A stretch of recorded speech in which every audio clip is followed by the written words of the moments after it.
E rimaniamo a Padova per un convegno sul virus dell'epatite C. Il Veneto è la regione leader per il trattamento con i nuovi farmaci. Stefano Edel e Paolo Colombatti. In Veneto in questo momento stimiamo che ci siano circa 10.000 pazienti ancora da diagnosticare, mentre un altro 10.000 sono già diagnosticati, quindi per un totale di circa un 20.000 pazienti che potrebbero beneficiare di queste terapie nei prossimi 5-10 anni. 3 lettere, HCV, per sintetizzare l'infezione dal virus dell'epatite C.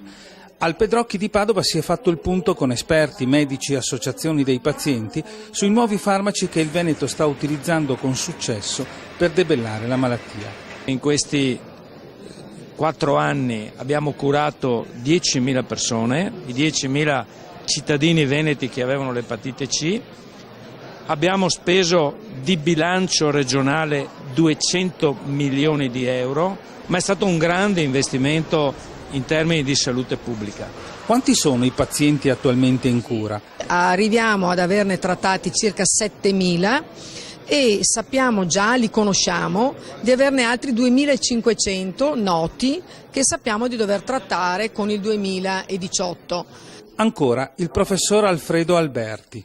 Sono 3 anni che usiamo questi farmaci, li abbiamo usati nei primi 3 anni nei pazienti più gravi, cirrotici, precirrotici, e pur trovandoci in condizioni cliniche particolarmente delicate abbiamo ottenuto il 95% di successo con definitiva eradicazione del virus.